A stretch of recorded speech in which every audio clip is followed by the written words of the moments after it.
Hello and welcome back or welcome to the channel.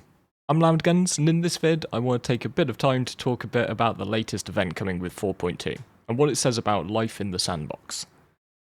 Just to be clear, this vid isn't going to be whining about PvP versus PvE, and generally I've been very supportive of PvP content in the game. In an open world, I love the danger that PvP provides. I can't help but think that after the experiences I've had in the 4.2 PTU, that for a lot of players, what could be a fantastic experience is going to be gated and wasted, and how instancing of events like this might well be the answer. So if this sounds good to you, grab a cup of tea while I roll the intro, then let's get into it.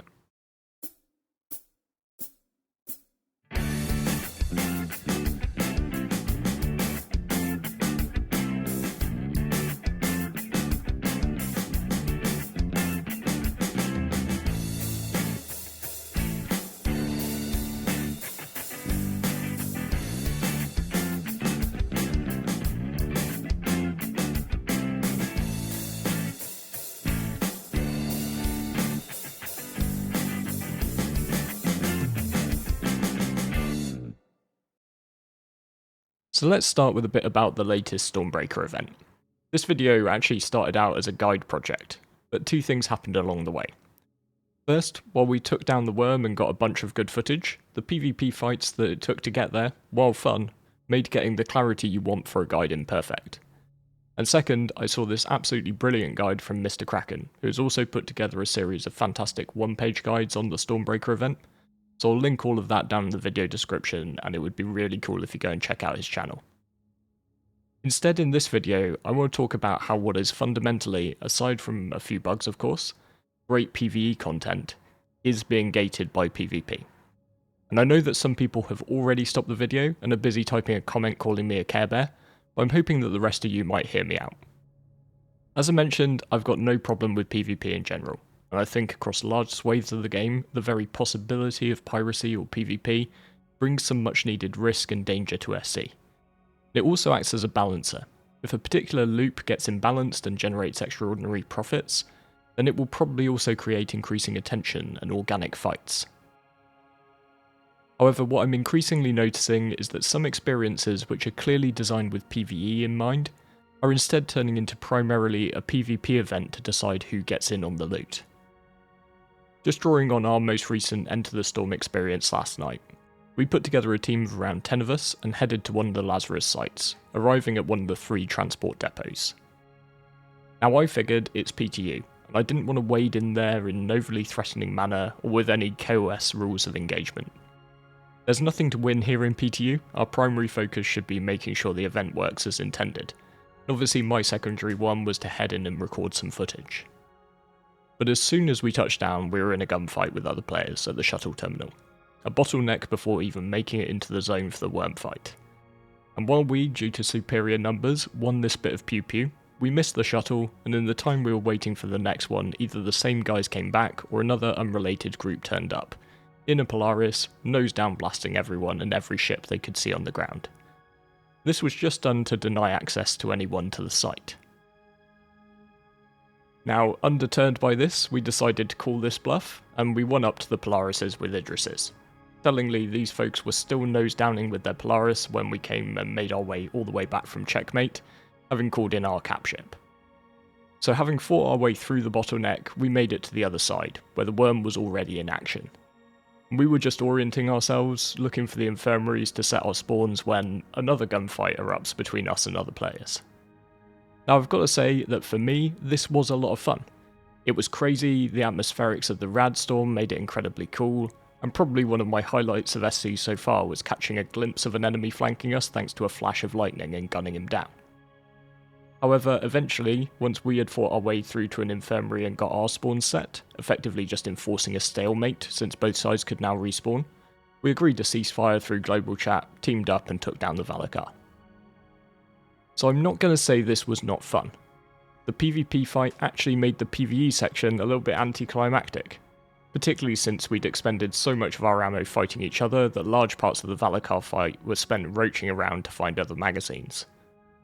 But the only reason that I personally was capable to experience this content was because I was in a position to bring 10 people capable of PvP, and 2 Idrises to fight our way through. and I think it's quite telling when it comes to how this is likely to play out in the PU. There is literally no incentive on a PTU build to take the PvP route. No reason to be camping the shuttle terminal, no reason to be KOSing other players, and no reason to be nose-downing in your Polaris, blasting anyone attempting to make it to the shuttle. And people still do it. But in the live environment there is an incentive. The worm drops a finite number of fangs and pearls, which in turn can be used to unlock one of 4.2's new vehicles, the Atlas 60. And before CIG reversed course, this was going to be one of the only ways to continue to access the Wicklow line of missions. So orgs that can are incentivized to block other people out from the content. Because any of the loot that we let somebody else take, at the end of the day is loot that we don't get. In all likelihood, if I were running this as an org or community event in a live environment, I would build blockading all 3 of the terminals into the plan. Putting one team with ships and marines on each site with KOS rules of engagement, while a central team farms the worm. Now from the perspective of someone running a relatively large org, particularly one with a reasonable percentage of players who are up for some PvP or make it their main focus of the game, having objectives in game that take a big group to pull off and involve fighting is a good thing overall. I don't think that everything in this game should be achievable on your own, because that kills the incentive to enjoy group play, which comes with all sorts of other benefits. And I also don't think everything in the game should be PvE. PvP can be a lot of fun, and to my mind at least, other players provide the best sort of high risk. However, Stormbreaker, if you removed all of the PvP, would just be a great PvE experience. And my primary question here is, why are there a large swathe of the player base who are just denied this experience that's taken CIG time and money to build? Now some of you might turn the question round on me, and ask why, given what I've just said about how I would plan to blockade the site, am I denying the gameplay to people? But we as players are playing the game that the developers have put in front of us. They have the power to allow and disallow things, and incentivize certain behaviour in the game. For an op leader in an organisation, CIG have given you a site with 3 potential entrances and a finite pool of loot. Locking it down is just the logical solution to maximising your output given what the developers have built for you. So instead, I think this is very much just a question for the devs. I'm going to generalise because I really don't like pointing fingers at people who are just doing their jobs and quite simply probably don't have a contractual obligation to take the extra time to appear on things like ISC or Star Citizen Live to talk about their work. And with the exception of people like Jared, talking on a panel or making content like this probably isn't their core skill. I've seen quite a few instances of devs who seem to believe that players will come together at events like Stormbreaker and Hathor, and naturally decide to work together to overcome the PvE challenge, meaning that everyone, from big orgs to solo Joes, will get the experience and a portion of the rewards, all to a chorus of GGs and much backslapping. Please, with respect, stop being this naive. Take the data from what happens in the PTU and see that if you allow PvP, you get PvP. Even when there is absolutely no point to it other than just stopping someone else doing the thing and seeing a pretty explosion. So if you're going to develop an event where PvP is enabled, then develop it from the ground up with PvP in mind as opposed to cooperation. Build more routes into the site, maybe some that are designed for mass deployment while others that are more numerous but take longer to arrive. Spread respawn points out, and maybe incorporate a way to clear enemy respawning so it doesn't just evolve into a forever war between teams of players coming back over and over again with full gear. And maybe look to make the locations a bit more randomised. A worm fight would make for a great open world PvPvE raid boss, but if it had the potential to spawn just about anywhere on a certain planet, as opposed to at one of 2 facilities, then smaller groups might stand a chance at beating larger orgs to the punch. But if your primary goal with an event is PvE, if you're building an on-rails, cinematic, atmospheric experience that is designed from the ground up to be a cooperative experience, then I think it's time to come up with a way to enforce a lack of PvP, so that the content reaches the masses who play the game. And as was touched upon at CitizenCon last year, I think the way to do this is to instance scenarios like Stormbreaker. Given that we have instanced hangars that can recognise a particular owner and then distinguish between party members and non-party members when it comes to access, the necessary tech can't represent too big a hurdle. What if the Stormbreaker event involved arriving with your crew at a depot, which came with an armistice zone to prevent blockading?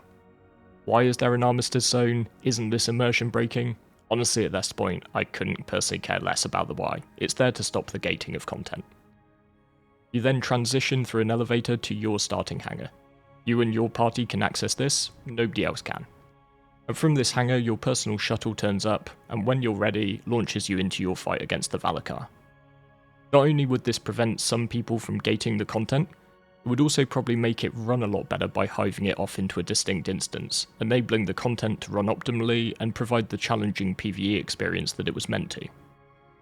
And to this end, you can make scenarios that are nigh on impossible to run solo, creating additional incentives for people to find groups, a process that would hopefully become a lot smoother with the social features also showcased at last CityCon. And this could give people a meaningful reason to find others to enjoy the game with, creating that cooperation that a number of the devs, and I think a lot of the player base, really want to see in the game. So I'll wrap things up here. Hope this provides a bit of food for thought. I'd love to hear your opinions on the subject down in the comments, but just a small request from me to keep things civil. I know that something about PvE and PvP content really runs the risk of things getting heated, but YouTube comment section PvP is pretty lame, so just don't get sucked into it. If you enjoyed the vid, then please do consider hitting the like button and subscribing for more content as we go into 4.2. I'm very much a Star Citizen generalist these days, but with all the new mining content coming in with the new patch, I'm very much intending to go back to my industrial roots when that drops. With all that said, I just want to say thank you very much for watching to the end, and I look forward to seeing you next time.